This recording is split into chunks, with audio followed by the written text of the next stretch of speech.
Perkenalkan, nama saya Sultan Faus Wicaksana dengan NIM 21106111097. Di sini saya akan menjelaskan mengenai polusi air atau water pollution sebagai permasalahan lingkungan global.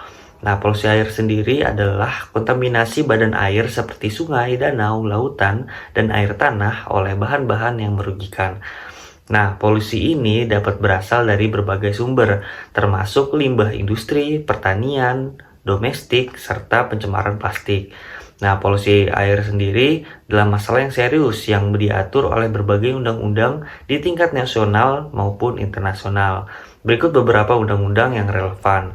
Pertama, di Indonesia ada Undang-Undang Nomor 32 Tahun 2009 tentang Perlindungan dan Pengelolaan Lingkungan Hidup, atau biasa dikenal dengan UU PPLH.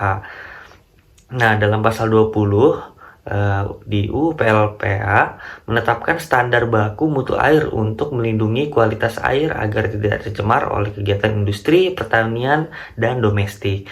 Lalu selanjutnya di pasal 68 dan 69 yang melarang setiap orang membuang limbah dan bahan berbahaya serta beracun ke media lingkungan hidup, termasuk air. Pengelola kegiatan yang menghasilkan limbah diwajibkan untuk mengelola limbahnya sehingga tidak mencemari lingkungan. Lalu selanjutnya di pasal 48 yang menetapkan kewajiban bagi pemerintah untuk memulihkan kualitas air yang sudah tercemar melalui berbagai tindakan pembersihan dan rehabilitasi. Lalu di Amerika ada undang-undang tentang Clean Water Act atau CWA yang tujuan utamanya adalah mengatur pembuangan polutan ke perairan Amerika Serikat dan menetapkan standar kualitas air untuk memastikan yang aman dan bersih. Lalu di National Pollutant Discharge Elimination System, di situ mewajibkan semua pihak yang membuangkan limbah ke badan air untuk mendapat izin yang mengatur jumlah dan jenis polutan yang dapat dibuang. Lalu di Section 303.d memerlukan negara bagian untuk mengidentifikasi badan air yang tidak memenuhi standar kualitas air dan mengembangkan total maksimum daily loads untuk polutan yang relevan.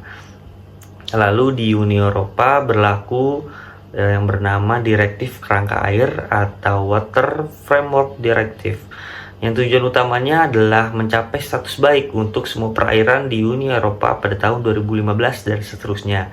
Nah, rencana pengelolaan daerah aliran sungai di negara anggota diwajibkan untuk mengembangkan rencana pengelolaan daerah air sungai yang mencakup tindakan untuk mengurangi polusi air dan melindungi ekosistem perairan.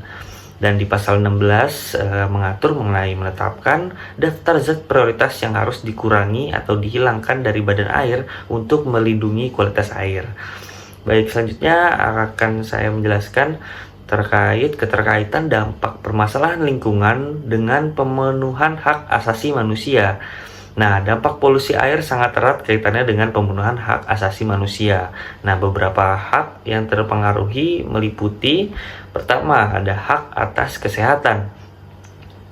Dampak kesehatan dari polusi air dapat menyebabkan berbagai penyakit seperti diare, kolera, hepatitis, dan keracunan logam berat. Nah, air yang tercemar oleh bahan kimia dan mikroorganisme patogenik dapat menyebabkan masalah kesehatan akut dan kronis. Nah, lalu penyakit yang disebabkan oleh air yang tercemar mengurangi kualitas hidup, meningkatkan beban pada sistem kesehatan, dan menurunkan produktivitas manusia. Nah, studi kasus atau kasus nyata dari dampak tersebut adalah di Flint atau di Michigan, yang dimana kontaminasi timbal dalam air minum menyebabkan krisis kesehatan masyarakat yang luas, memengaruhi ribuan penduduk terutama anak-anak yang sangat rentan terhadap keracunan timbal. Lalu yang kedua ada hak atas air bersih dan sanitasi. Nah, ketersediaan air bersih. Polusi air mengurangi ketersediaan air bersih yang aman untuk diminum dan digunakan. Ini sangat mempengaruhi kelompok rentan seperti anak-anak, wanita hamil, dan orang tua. Nah, polusi air mempengaruhi sanitasi, menyebabkan lingkungan yang tidak sehat dan meningkatkan resiko penyebaran penyakit menular. Nah, contoh dalam globalnya adalah di banyak berbagai negara berkembang, kurangnya akses ke air bersih dan sanitasi yang aman adalah masalah besar yang diperparah oleh polusi air, yang menyebabkan tingginya angka kematian akibat penyakit yang dapat dicegah. Lalu yang ketiga ada hak atas lingkungan yang sehat. Lingkungan yang tercemar oleh polusi air akan merusak habitat alami dan mengurangi keanekaragaman hayati, serta merusak fungsi ekosistem yang penting seperti penyerapan karbon dan penyediaan sumber daya alam. Lingkungan yang sehat adalah dasar bagi kualitas hidup yang baik. Kerusakan lingkungan akibat polusi air menurunkan kualitas hidup manusia, terutama bagi mereka yang bergantung langsung pada sumber daya alam. Nah, populasi air mengancam ekosistem seperti terumbu karang, hutan bakau yang menyediakan perlindungan alami terhadap bencana alam dan mendukung keanekaragaman hayati laut. Selanjutnya, saya akan menjelaskan mengenai analisis implementasi instrumen internasional terkait permasalahan lingkungan global. Nah, beberapa instrumen internasional yang mengatur masalah polusi air dan langkah-langkah implementasinya sebagai berikut. Pertama, Konvensi Stockholm tentang bahan kimia berbahaya atau Stockholm Convention on Persistent Organic Pollutants, yang bertujuan untuk mengurangi atau menghilangkan produksi, penggunaan, dan pelepasan bahan kimia berbahaya yang mencemari air. Nah, implementasinya adalah negara-negara peserta harus mengembangkan rencana aksi nasional untuk mengurangi emisi bahan kimia berbahaya dan melaporkan kemajuan secara berkala ke Sekretariat Konvensi. Nah, mereka juga harus melarang atau membatasi penggunaan dan produksi bahan kimia yang tercantum dalam konvensi. Nah, pemantauan dan pelaporannya melibatkan pengawasan yang terus-menerus terhadap bahan kimia berbahaya dan pelaporan secara berkala mengenai kemajuan dan tantangan dalam mengurangi polusi.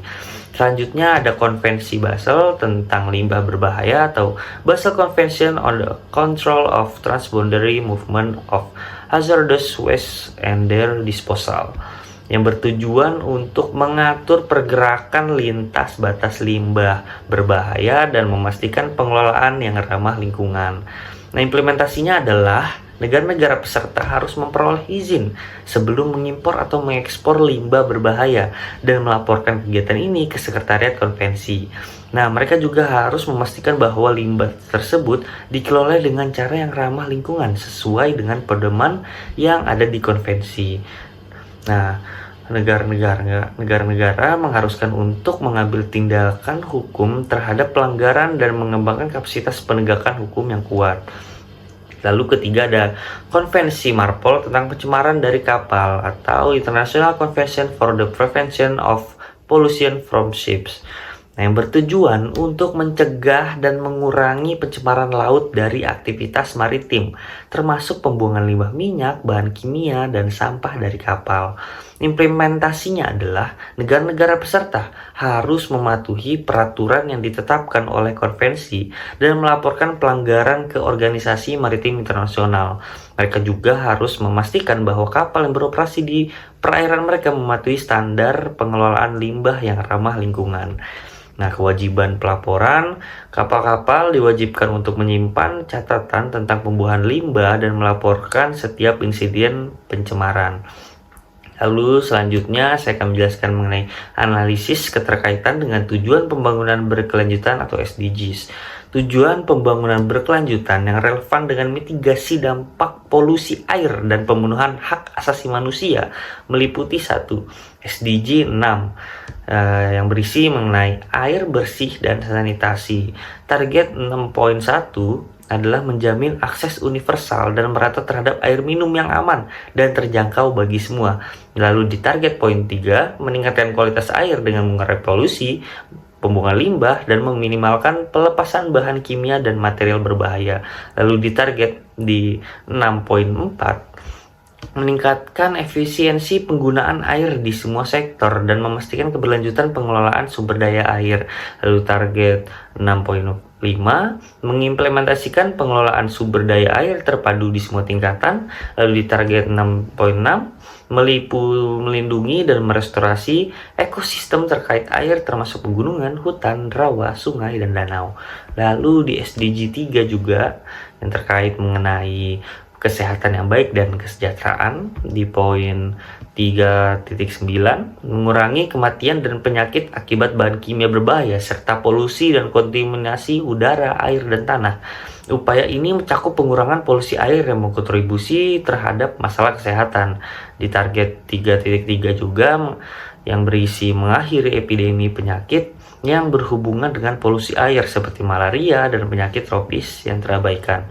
Lalu di SDG 14 mengenai kehidupan bawah air di poin 1 berisi mengenai mencegah dan mengurangi secara signifikan segala jenis pencemaran laut, terutama dari kegiatan berbasis darat termasuk sampah laut dan pencemaran nutrien.